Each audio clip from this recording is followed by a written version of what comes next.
welcome back to hell. In the stone age of cable television, there's nothing that got me quite as excited as infomercials. Why yes, my 10-year-old body would love to get my hands on some OxyClean, a Steam Buddy, and the most recent residence of the Shamwow guy. In the world of infomercials, there are many imitations, but only one true king. Billy Mays, may he rest in peace. This man was screaming at me more than my father after I told him I thought I had a crush on Jesse McCartney. And somehow, I just couldn't click away.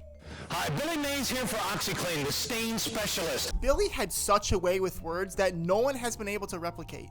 Just like a vacuum. It acts like a vacuum. What's the powerful vacuum action? Shamwow holds 20 times its weight in liquid. Look at this. It just does the work. Did you get that, camera guy? Hey, are you following me, camera guy? You know those sweaters you can't put in a dryer? Roll them up in a Zorbies. Wet sweater, roll it up, it dries your sweaters. In 30 seconds, Billy Mays could convince me to buy a pocket full of dirt, and I'd buy two. Meanwhile, the Shamwow guy couldn't convince me to buy the winning Mega Millions lottery ticket because he looks like Hilary Duff in the Lizzie McGuire movie. It takes art, class, and prestige to sell life-changing products to stay-at-home middle-aged moms. Giuseppe, do you think just anyone can sell a grater plater? Hi, Billy Mays here for the grater plater. Yeah, I don't think so. Billy had a way of making you feel like you were missing out on a life-changing opportunity while doing hardly any work. Meanwhile, Phil Swift is sawing a boat in half trying to convince me to buy Flex Seal. You think someone's trying too hard? I think someone's trying too hard. Billy Mays had single dads everywhere rushing to get the big city slider station or the awesome auger in hopes that Jenny would come back, but she never did she? Billy Mays is my pinnacle of a good salesman, but there are so many others who don't even come close. Hey, lady, want a quickie? I'd like a quickie. Giuseppe, did you ever like Vince the Shamwow guy growing up? Yeah, no, we didn't like Vince the Shamwow guy growing up. I don't know what it was. There was just something about him that just seemed kind of off. Like something that you couldn't trust about him. He seemed kind of shifty. You know, and that's probably not a good trait to have in a salesman if you're trying to sell me something. If I can't trust you when you're on my television screen, why would I trust you with my hard-earned doubloons? I only remember seeing him on the Shamwow and Slap Chop commercials, but apparently Giuseppe tells me he was in a few other commercials. Problem with that shedding pussy? Pick up cat hairs from clothes. Hey, Vince. Oh, you're playing with your sticky. I'm sorry. Clean up after a crime scene. Touch small children without using your hand. You've been a really naughty boy. Use sticky anytime, any place. Giuseppe, and with cover your anyone. eyes! Oh. It's so big. Darn right it is. Relax. I've done dirtier things than this. Yeah, not very family friendly. There's probably a reason why I never saw most of these commercials growing up when I was watching Nickelodeon.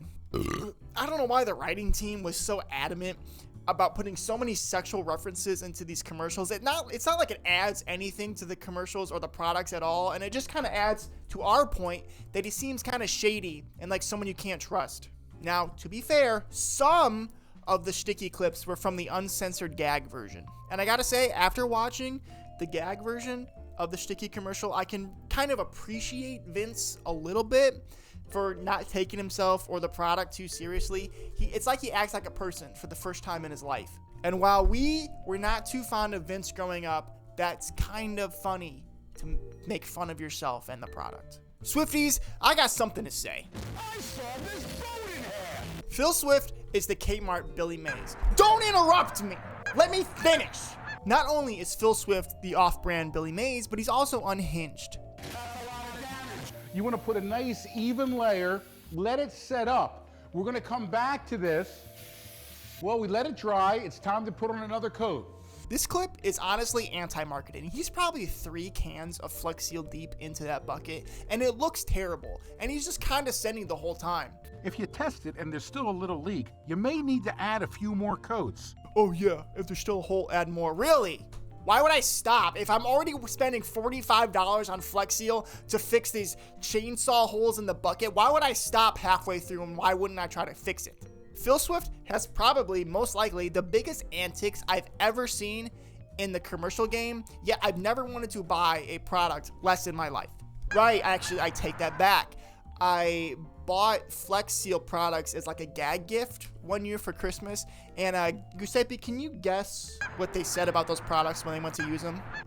Yeah, they weren't that good.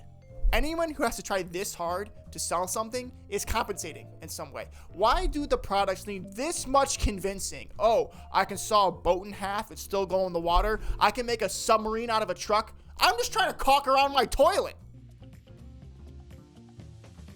Based on how they showed these products in the commercials, there's literally a 0% chance that I'm going to use them to their fullest capabilities. So why wouldn't I just go with something that's cheaper and still works?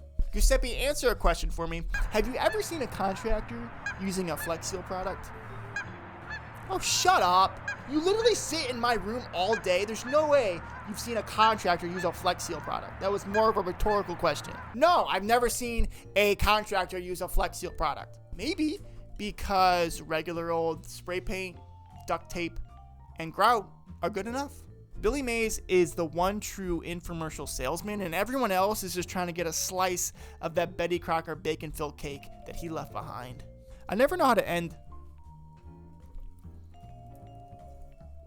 All right, that's it. I gotta pee.